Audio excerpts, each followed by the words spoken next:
right, everyone. Thank you for tuning in for this episode of This Ability Podcast. I'm your host, Mary Baudouin, and today we are excited to welcome Rachel Foreman to the show. Rachel, thank you so much for being here today. Tell our audience a little bit about yourself. So I am a psychotherapist in private practice in Lafayette. I do see children, adolescents, adults.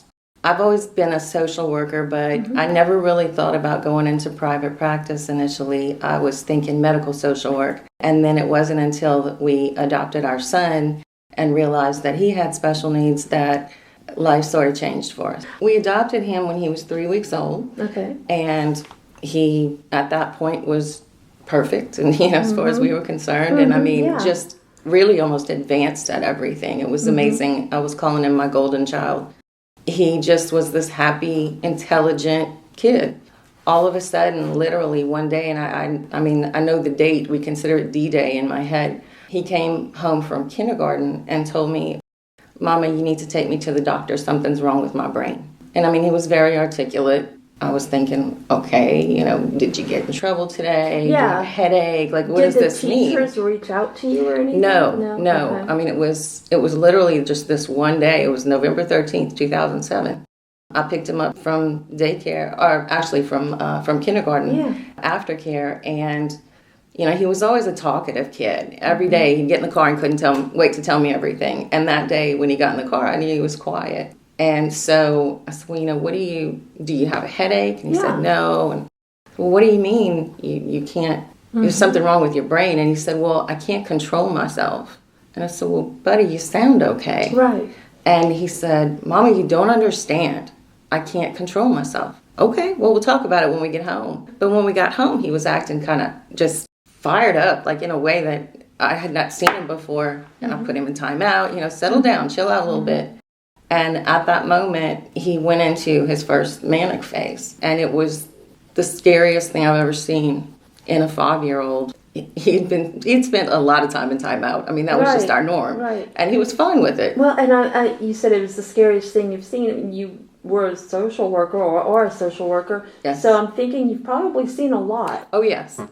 And more in adults. This was a kid I've known, since he's 3 weeks old, and this was so far out of character. It was, I mean, it was shocking. My husband and I just looked at each other because he was sitting there and almost vibrating. And, I mean, he never even minded being in timeout. It wasn't an issue. And all of a sudden, he started banging his head against the wall, screaming, help, and then got up and ran down the hall and was saying, call the police, tell them to come and get me, tell them I'm bad. And so we just followed him, and we found him in his bedroom with his head under the bed. And I just got down there, and I was begging him to come out. Matt, what's going on? Are you okay? And he started kicking at me, saying, Mama, get away from me. I don't want to hurt you. And that was the beginning. Was he having any type of headaches or any type of physical pain? Or it was just No. more mental? He had gotten in trouble that day at school, come to find out. And he had never been in trouble at school before. And all that happened was that the teacher, he was feeling super energetic and kind of probably ramping up into a manic episode. Yeah. And the teacher was telling him to sit down, and he said he couldn't. And so that was the first clue that something was wrong. And then that night, everything went crazy. So I called the pediatrician at 6 o'clock at night, hysterical. I remember looking at my husband and saying, I don't know what's going on, but I think our life just changed, because it was just one of those moments that you knew. The pediatrician just said, look, just get him out, calm him down, give him Benadryl, do whatever you got to do, get him to me in the morning. And so we did. And I told him that night, I said, Matt, whatever's going on, we're going to fix this, I promise. Yeah. So I put him in bed with me. We woke up the next morning, and he immediately sat up and looked at me and said, are you taking me to the doctor? And I said, yes. And that began a whole new life for us. At that point, he was diagnosed with pediatric bipolar disorder. Is that correct? Yeah, well, we were so lucky in that the doctor that we had him with recognized it. And he told me then, he said, I think I've seen something like this before. Because he knew Matt, he knew how out of character this was. And he said, this really kind of looks like bipolar disorder. I'm a social worker, mental health specialist already. And I said, no way. He's too young. I would never heard of it this young. I feel like I would have known something by now if that was going on. I honestly thought he might have a brain tumor or something. Right. I mean, there's something going on in there. He had told us that the child had ADHD. We knew that. He had some hyperactivity. And I said, what if it's the ADHD that's making him feel out of control? Maybe he feels like that's taken over. And the doctor said, that's possible. He said, we could try medicine for ADHD. And if it is that, then it probably will help. He said, but if it's not, if it is bipolar disorder, that medicine's going to make him worse. Okay. How did that make you feel? I felt like we have to try. And so we did. Okay. And within about 24 hours, he started hallucinating. And it took us 18 months to get him back down. Wow. Yeah. Oh, my goodness. So how long was he on the medication? Couple days. Days. Yeah. And then it had this very long-term effect. Oh, yeah. That sounds like it was just a bad experience. Oh, it was the most horrific thing I've ever been through. Yeah. I've lost parents. I even lost a baby.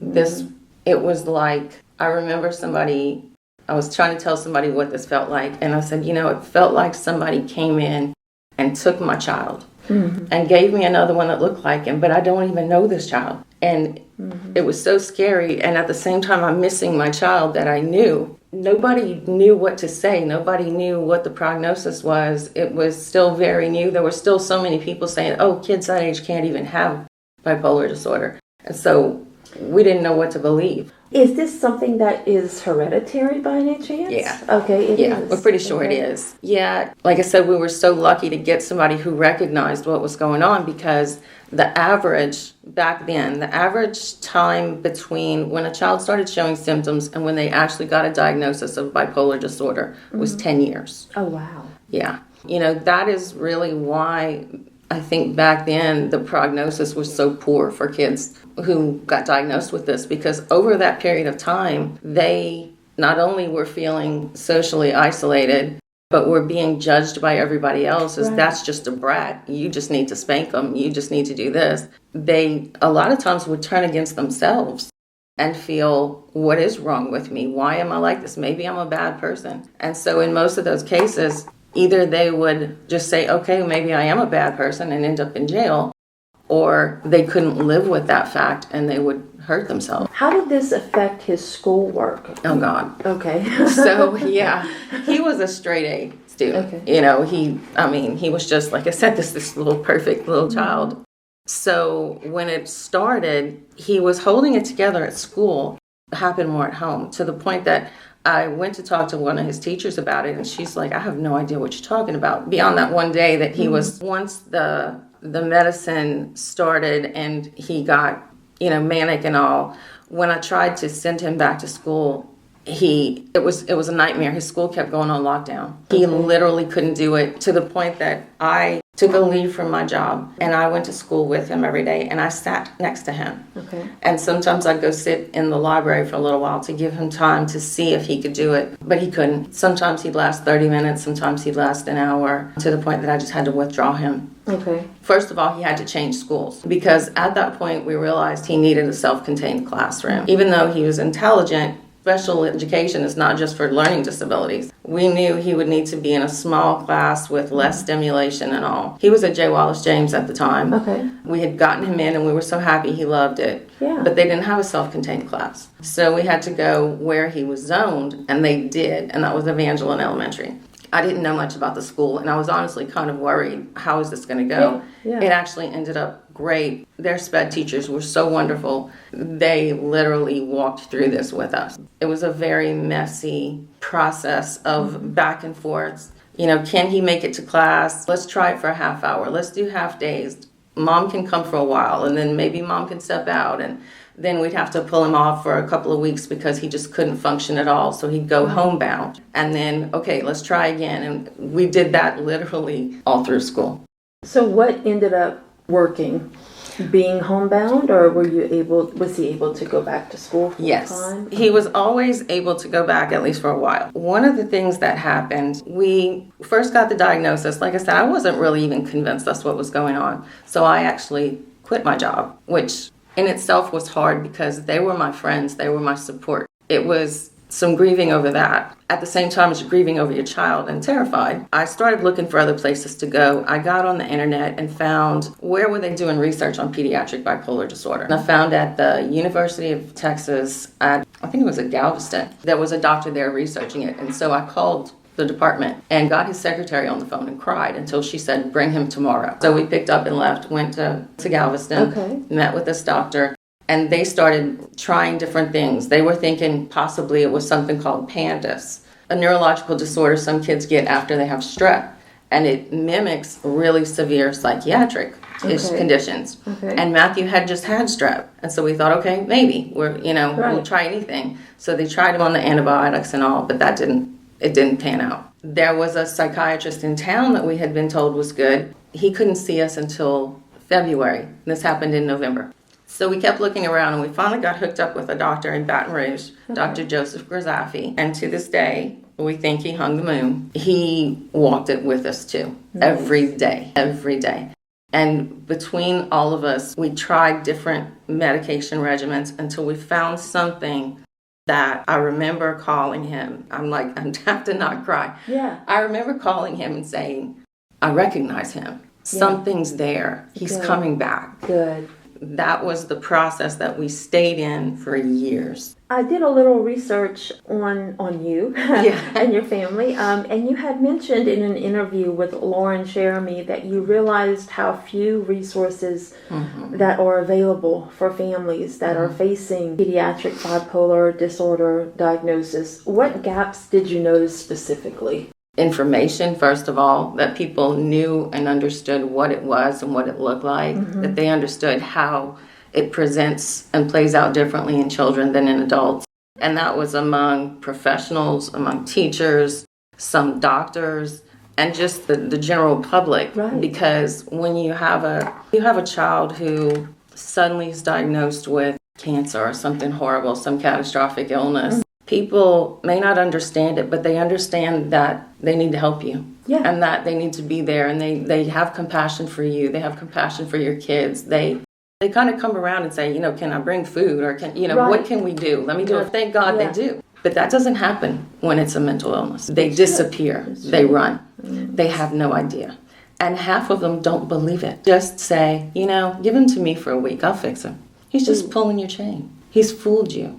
There's nothing wrong with him. It was so hard to deal with because sometimes it's family, it's friends. Now, that the isolation was probably the worst part of it. What I wanted to do was try to be kind of that person that somebody can come to when this happens to them and say, you're not crazy, you're not a bad parent, you don't have a bad kid. Let me tell you how we got through it and maybe it can help you. And we sort of just support each other because as parents, you have to take care of yourself because this can absolutely tear you apart.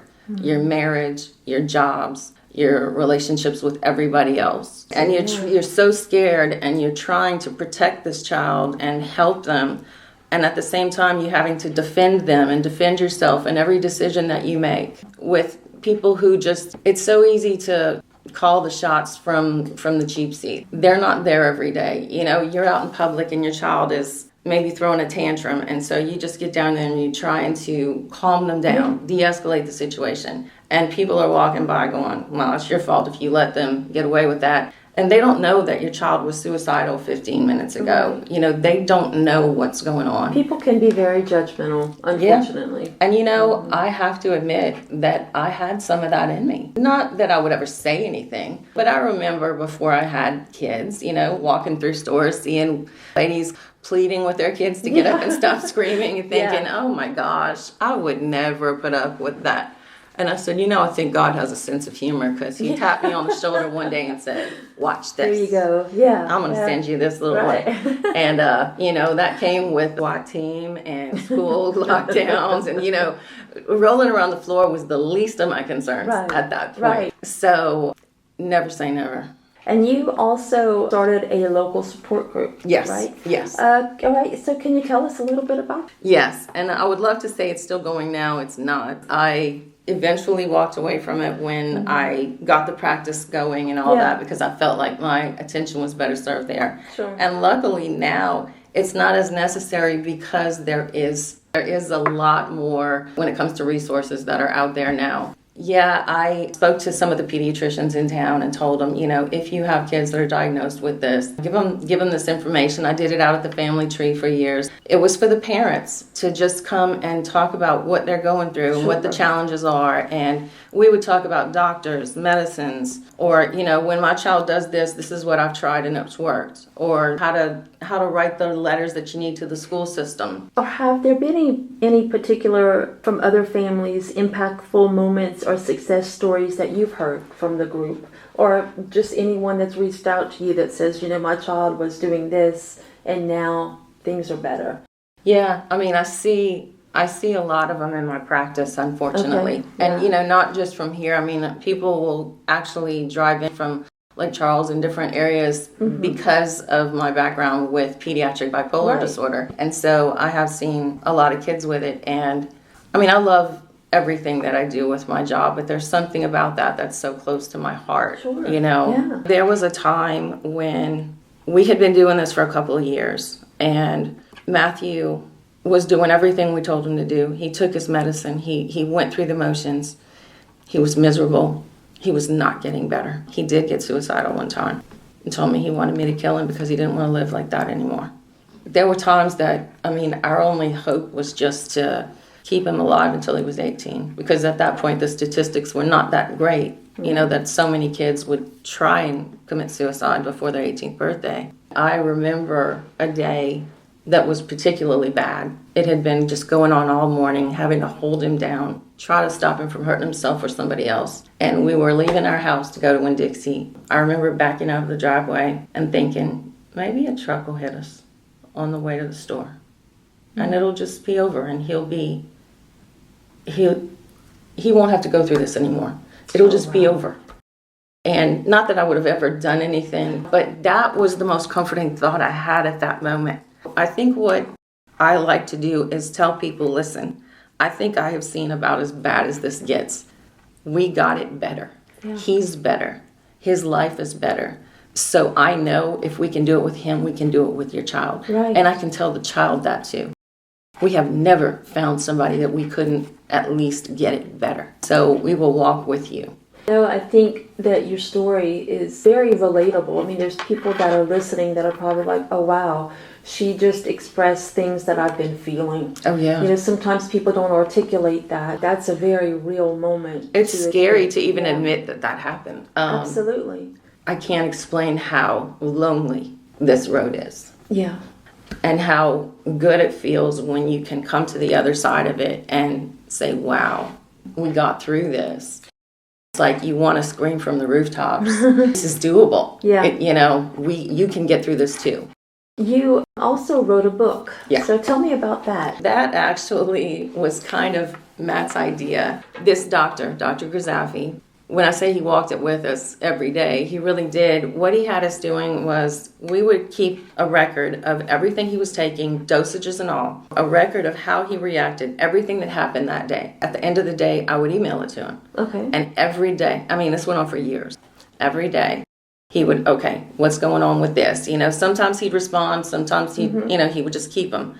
But I ended up with a binder of all these emails and was sitting there at one point looking for something in it, maybe, how he reacted to a medication, and saying, wow, this is like a diary of what happened to you. He said, Mama, he was probably about 8 at the time or 9. He said, I think that God made me get sick so you and I could help other kids who are sick.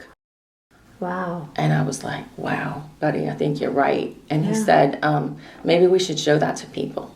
And I said, this might actually make a book. Isn't that something that Yes, that little seed in your brain. Yes, and it was back then, and I just finished writing the book when he was 22. It's like, for a while, I said, I didn't want to write it until I knew how it ended. Like, I wanted to have something to hand people to say, he's not just been better for a while, but this is where we are now. We got to that point because he did get a lot better. At about 17, everything turned around. Between medication and maturity, everything just started coming together. When I realized he's good, he's stable, he's got his license, he graduated high school, he's got a good job, then I said, okay, I'm going to go back and do it. And I picked up that binder and started reading, and I had to put it down because I didn't realize how much I had blocked out. It took me a while, months, to have the courage to go back and pick that thing up and read it. Oh my God. It was really, really scary and emotional to go back there. Reality. Yeah. I would feel my stomach turn because I remembered how I was feeling when I was writing those things. Oh, yeah. And it was really hard to go back and face that again because as we took steps, we kept kicking dirt over it and walking forward. And to let ourselves go back was really scary. And my husband kind of went through the same thing because I had him read over it. What I did was I put all that together. I wrote an introduction. Then I have the section of the correspondence over a few years just to show people on a daily basis what it looks like and what it does to a family. Sure. Because that's in there. This is what's happening with the family. I think I may lose my job because of this. I have to, leave work constantly because they're calling me. Right. So you're seeing what's happening, this evolution over a few years.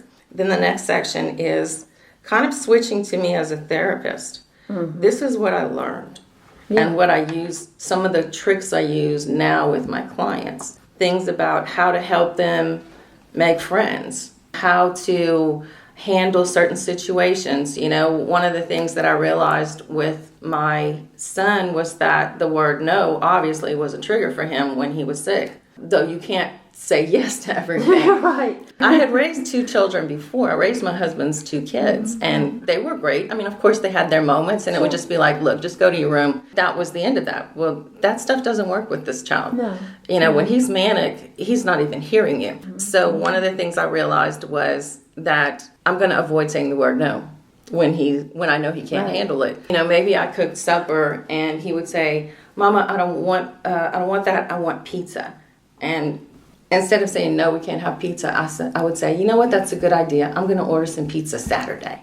And it's like, it would almost confuse him. Because he would kind of look at me and go, well, I don't know if that's good or bad. So there are some of these little tricks, and there are other, much bigger things. And like when we go on vacation, he would always want to play with other kids. Those social skills were kind of rough with. So we always made sure that we found out what was the coolest toy out right then and got it and had him bring it with him to the pool or the beach. And then other kids would see it and say, wow, that's cool, I want to play with that toy. So they'd come play with him. It was this constant thing of every day, here's the challenge, here's what we're going to do about it. And so those are a lot of the just things in the book that are just there. And then the end is sort of what's been going on since. I sent it to an editor recently and kind of sent it back and was telling me that he would kind of move some things around, and also that's what I'm doing, but I really would like to have it out by the end of the year. Okay, so it's not published yet. No. Do you have a title for the book? I think it's going to be called Unstable. I like that. Yeah. And it's very raw. Yeah. It's very raw. In fact, I had to go back and ask Matthew, are you sure? Are you comfortable with people knowing this? Because there's a lot. Because that's a very personal thing to put your story out there. Yeah, and I mean, some of this is very messy and very personal, and this is in the book. I remember a time we were standing in the kitchen, and he was probably about 9, 8, something like that, and he saw some scissors, and he said, Mama, will you put those away? Sure, why? And he said, I'm just scared that one day my brain is going to tell me to cut my penis off. Oh my God. And I said, okay.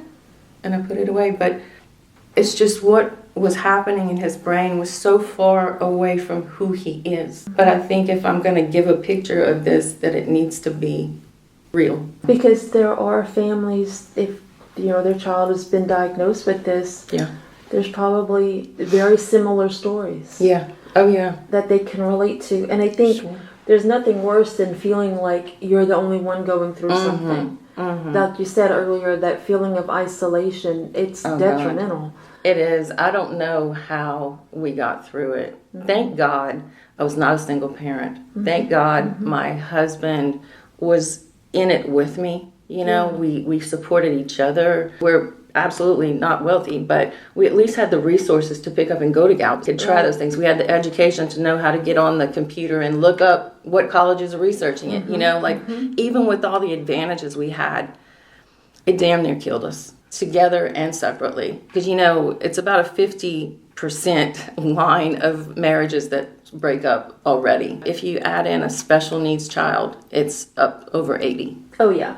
Yeah. So, yeah, my first husband and I, we split up just after a few years of marriage. Yeah. Once we received Lexi's diagnosis, and sure. We each had our different ways of wanting to cope with her diagnosis. And I think people say it can either pull you closer together or separate you further apart. And absolutely. I think that's what happened. Yeah. And I understand it because it almost happened to us. It just makes sense. You so want it to make sense. If he would do something, because I was home with Matt for a couple of years. I quit working. But I'm the one who had just been to graduate school. Right. I adopted him in the last semester of graduate school. So I really needed to work. And he's a musician, so you stay home with him, I'll go back. If I would come home and he was having a bad day, Matthew was, and then I'd say, well, Chris hadn't done stuff the way I had done it. It was like, well, if you had done this, maybe it would be, and that's just what happens because it's just such a horrible experience. And trying to hold down a full-time job, especially if you're not your own boss, you have to have a very understanding employer. Absolutely. And some people are not that fortunate to have a great boss that can understand the journey that they're going through. What are some common misconceptions that people might have about this disorder? Bipolar in general is misunderstood. People think that, if I change my mind a lot, I have bipolar disorder. That's obviously not what it is. For one thing, it does look different in children. Adults have both types of mania. You can have euphoric or dysphoric. But mostly what we see in movies and all is euphoric mania, where people are happy and excited and, maybe buying too many things or something like that. What we find in kids is a lot of the time it's dysphoric mania. That doesn't look the same. It's irritable and anxious and negative and sometimes aggressive. These kids look like brats. They look like horrible kids. And that's what a lot of people see. When we find kids who have it but have been misdiagnosed, a lot of the time, the diagnoses they received were ADHD and ODD, oppositional defiance disorder, to the point that anytime I see those two, I wonder, let's go back and look at that again. Is there a possibility of a child that has autism also having a bipolar disorder as well? Because that could add a whole nother layer. Yeah, a lot of times they will say that they think they're on the spectrum because some of it overlaps. There are kids who have some of those tendencies, but maybe not enough to call it, autism. But it can run together. Like I have a client right now I've been seeing for a couple of years, and he has both. Yeah. What were holidays like for you? God. Holidays were the worst. Okay. Why? Because people don't understand it. What we learned was that we needed to go to other people's homes on holidays. Okay. We couldn't have people at our house. Okay. If Matt gets overstimulated, back then, if he would get overstimulated or get upset, I can usually see it coming, get a few minutes warning, and I could get us packed up and get us out of there. But if people are at your house, and that happened one Thanksgiving, which is what taught me. Oh. I had to ask everybody to leave about 15 minutes before we were going to eat. Oh, wow. Because I saw it coming, and there was nothing I could do to stop it. And it's like you don't want them to see what you know was about to happen. We always, no matter where we went, made sure we had an escape plan. It just had to be. Wow, so you had to think of that everywhere you went. Absolutely. That's a lot of pressure. Yes. Wow. It was, and it has blown up in our face many times, and it's in the book. Mm-hmm. How do you balance your role as a mental health professional with being a parent, navigating your son's condition? I wish you could ask him that. It's actually, I think it's worked out well because even though I am a therapist, I can't be his therapist. That wouldn't be a good idea anyway. Right. When you're so personally involved, a lot of times you act out of emotion. There are times that I will do that with my son still, because he's still a boy and he's aggravating and sassy sometimes. I can do that at home, but then I go to work and I see other kids and the way their parents are interacting with them, and I tell them, if you could just do it this way, it would work out so much better. And then I look at myself and say, it works for you too. So then I go home and I do better because I saw it in them. And so stepping outside back and forth has actually been really an advantage, because I also step outside of it, but then I can also step in their shoes and know exactly how they're feeling and why they're acting like that in the first place, because I felt it. And I feel like they trust me because I felt it. Now, I want to ask, how old is he now? He's 23. 23. Yeah. Does he have any love interest? Does he like to date? He's not real fired up about girls. He's had a couple kind of girlfriends. One thing about Matt was before he got sick, and then once he got better, he is the happiest person I know.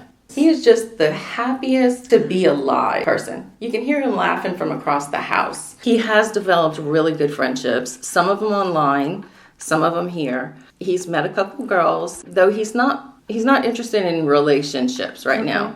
I think he missed so much of his childhood being sick that he's just having fun right now. I think he's just looking for like a friendship, a companion. Yeah, he's got so many guys that he hangs out with. Yeah. And he's very into music. He's very musically inclined, which is cool because my husband is a professional musician. Right. And even though he's adopted, like, he fits this family perfectly. Yeah. So we have a studio at home. And he and his friends come in and they write songs, they record them. They're talking about doing a podcast right now. Nice. So that's the awesome kind of stuff he's working on. Girls are fine, but he's not there yet. It's a low priority. Absolutely. Yeah. What advice would you give to parents who are at the beginning phase of this journey? Trust your gut. You are the expert on your child. Doctors and therapists go to school, but you know your child better than anybody. So if your gut tells you something's wrong, then it probably is. Don't be afraid to speak up and ask questions and say, that doesn't sound right. Can I get another opinion? Just trust yourself. What has been the best resource for you? A doctor who really let me be part of the team. Now, there was a book that I call my other Bible, and I used to bring it with me everywhere. It's called The Bipolar Child. Now, I have practically a library of every book written about pediatric bipolar disorder, but that book, I feel like I found him in there, and that's what helped me pull him out. That book by Dimitri Papalos was what helped me get through it, and I actually contacted him at one point and told him. You did? I did. That his book saved my son and I think my sanity. Oh, wow. That's just been such a great resource. Barnes & Noble keeps them in stock for me because I've sent so many people to get them. Yeah. And now they'll just need to restock. Right, exactly. Probably reread it every so often. Oh my gosh, every so often. It's I've been through so many copies of it because parents would come in my office and I couldn't even say, go to Barnes & Noble and get it. I just give them mine. Right. And then I'd go to another one. Because it's like, read this. This is your beginning. This is your first step right here. What's one message that you'd want parents to leave with, or caregivers who are listening right now? What's something that you want them to know about this disorder? One of the things that's bad about it is the stigma. I always tell my clients that we call bipolar disorder a mental illness, but it's really not. It's just as physically and biologically based as diabetes or high blood pressure. The symptoms are behavioral and mental. Right. This is a physical illness. It says nothing about your character. It's not something to be ashamed of any more than you should be ashamed of developing diabetes. I mean, it's the genetic lottery. Letting people know that, I think, is big for the patient themselves and the families to know that this is just something that happens and it's not something you need to be ashamed of. It's not your failure as a parent. It's not their failure as a person. It's just genetic. Looking forward, a few years down the road, what does that look like for you, for your son? What does that picture look like? I remind myself a lot, and my husband, we talk about this, how when we stress about little things, we have to remind ourselves that we prayed an awful lot for a long time, that our son would regain his sanity and just have a normal life. That's all we wanted for him. Just let him have a normal, happy life. Every day, I think we still look at each other and look at him and like high five because here we are. I don't need it to end any certain way just every day that I look at him and he's happy, it's a victory, and that's okay. That's all I ever wanted. So I just want to keep being his mom. Do you consider yourself to be a spiritual person? Yeah, I sure did a lot of praying. I did a lot of praying for 10 years for that, to have a baby. It didn't work out. It didn't happen. I did one time. I was expecting, I had an ectopic pregnancy, and after that I just said, I don't want to do this anymore. I asked God, tell me what you want me to do. Right. Because I've been beating my head against this wall for a long time and it's not working. Right after that, Matthew showed up. I know now that that's what was supposed to be all along. Right. I wasn't just supposed to be a mom. I was supposed to be Matthew's mom. Right. And I feel like everything in my life has prepared me for what that was going to entail. Exactly. He gave that to me, and then as much as we went through with Matt, he gave me what I asked for again. I know Matt was adopted, so what was the adoption process like for you? Was it pretty seamless throughout from start to finish? No. That was a journey in and of itself. That's a whole other podcast that is episode. A whole other podcast, yes. And it was also complicated by the fact that we're different races. Matt is black. That complicated things. Well, it did at first because we had talked about it, and, my husband and I never cared. We didn't want a child that looked a certain way. We just wanted a child. Right. When we started talking to them, we got certified to adopt through Catholic Social Services, but we ended up getting Matthew through foster care. They had asked us right at the beginning if we would consider a child of another race, and we said, well, it's possible we would, but I would prefer they be older so I could ask them how they felt about it. Like, is this something that you're okay with? But then, as Matthew came along, we started thinking about it and saying, we have a lot of love in us, and we're not silly enough to think that that's enough. But we think that we can do justice to this child if we are careful. We made sure we were living in an integrated neighborhood. We changed churches. We found daycares where not only he had black peers, but had black role models. That's awesome. And that was one thing that's always sort of been there for us. No, the process was pretty hard, and there was a mistake done after we had been seeing him for a while, and he was supposed to come into our home. It was actually my birthday, my 33rd birthday. And we got there and they said, we realized there was a paperwork mess up. He has to stay in foster care another 6 weeks. Oh. And that was so horrible. We were constantly going over there trying to see him. We would sneak him home every now and then for nights, and we were trying to bond with this child who had to stay over there another 6. It was rough and bumpy. You'd definitely do it again. It was the best thing we've ever done. Yeah, absolutely. Rachel, I want to thank you so much for being here. I have learned so much, and I know our listeners have as well. You're a huge inspiration, you and your family, so thank you again for being here. Yeah, thank you. Right, thanks for having me. All right, everybody, that's going to wrap up this episode of This Ability Podcast. Thank you for listening.